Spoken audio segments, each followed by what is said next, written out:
மு.க. ஸ்டாலின் அவர்கள் இப்படியே உட்கார்ந்திருப்பார், இப்படி திரும்புவார். யாரு என்ன பேசுறாங்கன்னு அவருக்கே தெரியாது. கேபினெட் மீட்டிங்ல உட்கார்ந்துகிட்டே இருப்பார். அப்புறம் மேடைக்கு வரும் பொழுது அந்த துண்டு சீட்டை கொடுத்துருவாங்க, அதை பார்த்து கரெக்டா படிப்பார். உதாரணம் உண்மைதான் சொல்றேங்க.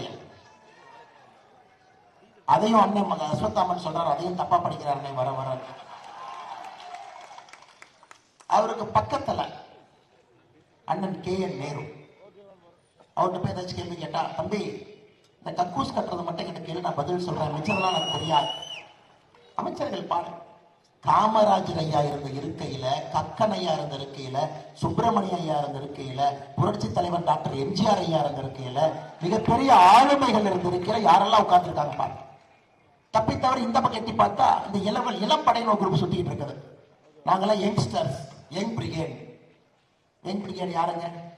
அன்பில் மகேஷ் பொய்யாமொழி, மூன்றாவது தலைமுறை அரசியல்வாதி. தாத்தா அமைச்சர், அப்பா அமைச்சர், இப்ப இவர். அன்பில் மகேஷ் பொய்யாமொழி கல்வித்துறைக்கு கொடுக்கக்கூடிய நேரத்தை விட சினிமா ஷூட்டிங்க்கும் ட்ரெய்லர் ரிலீஸுக்கு தான் அதிகமா போவார். உண்மை சொல்றது. அதனால்தான் தமிழகத்தில் இன்னைக்கு கல்வித்துறையை பாருங்க, 2022 CAG அறிக்கையில சொல்லியிருக்காங்க, 11,711 வகுப்பறைகள் தமிழகத்திலே குறைவாக இருக்கிறது. அதாவது நம்ம குழந்தைங்க அரசு பள்ளியில படிக்கிறாங்க. நம்ம குழந்தைகளுக்கு 11,711 வகுப்பறைகள் குறைவா இருக்கு. 2ஆம் கிளாஸ் 3ஆம் கிளாஸ் ஒன்னா, 3ஆம் கிளாஸ் 4ஆம் கிளாஸ் 5ஆம் கிளாஸ் ஒன்னா, 6ஆம் கிளாஸ் 7ஆம் கிளாஸ் ஒன்னா தான் அரசு பள்ளியில பாடம் நடக்குது. சும்மா அன்பில் மகேஷ் பொய்யாமொழி. அடுத்து TRP ராஜா, TR பால் அவருடைய பையன். எங்களுடைய DMK Part 1 ஃபைல்ஸ்ல என்னென்ன பினாமி நிறுவனங்கள் வைத்திருக்கின்றார்கள் என்று 38 நிறுவனங்களை பட்டியலிட்டோம். அந்த குடும்பத்திலிருந்து TRP ராஜா அன்னைக்கு தொழில்துறை அமைச்சர், கீதா ஜீவன் அவர்கள் அமைச்சர். சத்துணவு வாரத்துக்கு எந்த பள்ளிக்கூடத்துல எந்த அழுகிய முட்டையை போடுறாங்கன்னு பேப்பரை திறந்து பார்த்தா அதுல நியூஸ் வரும். பாருங்க, பொன்முடி அமைச்சர் பதவி இழந்து விட்டு வீட்டில் உட்கார்ந்து இருக்கார்.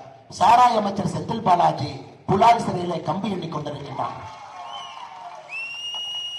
ஐயா, நான் யாரையும் தவறா பேசுறீங்க ஐயா, உண்மையை உங்கள் முன்னால் நான் வைக்கின்றேன். ஒரு நல்ல ஆட்சி எப்படி இருக்க வேண்டும், ஒரு நல்ல ஆட்சி எவ்வளவு கம்பீரமாக சேவை செய்ய வேண்டும், எப்படிப்பட்ட பொறுப்பாளர்கள் நல்ல ஆட்சி இருப்பாங்க என்பதற்கு மோடி ஐயாவுடைய ஆட்சி ஒரு சாட்சி. குடும்ப ஆட்சி வந்தால் ஒரு முட்டாளும் தன்னை விட அடிமுட்டாளை பக்கத்திலே அமர்த்தி வைத்துக் கொண்டு தான் அறிவாளியாக இருப்பான் என்பதற்கு திராவிட முன்னேற்ற கழகத்தினுடைய ஆட்சியை உங்கள் முன்னால் வைத்துக் கொண்டிருக்கிறேன். அதனாலதான் ஐயா அண்ணா அங்க கேட்டாங்க, அதனாலதான் ஐயா குடும்ப ஆட்சி வேண்டாம் என்று சொல்லிக்கிட்டோம். ஏதோ ஒருத்த வந்து உட்கார மாட்டாங்க ஐயா, அவன் கூட காலேஜ் சொன்ன கூட்டிட்டு வருவான், ஸ்கூல் சொன்ன கூட்டிட்டு வருவான், எல்லாத்தையும் கொண்டு வந்து அமைச்சர் பதவி கொடுப்பான், மொத்தமாக தமிழ்நாட்டை காலி செய்து விடுவார். அதனாலதான் 8,23,000 கோடி.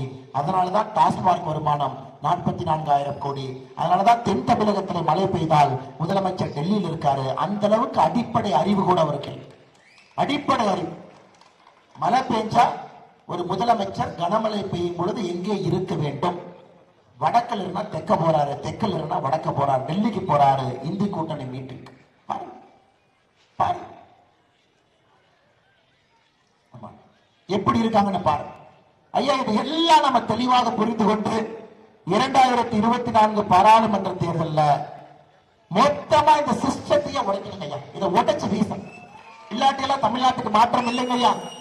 இந்த நெட்டை கழட்டுறது, போல்ட்டை கழட்டுறது, பெயிண்ட் அடிக்கிறது, இந்த பார்ட் டைம் வேலைக்கெல்லாம் அந்த ஊர் மாறாதுங்க ஐயா.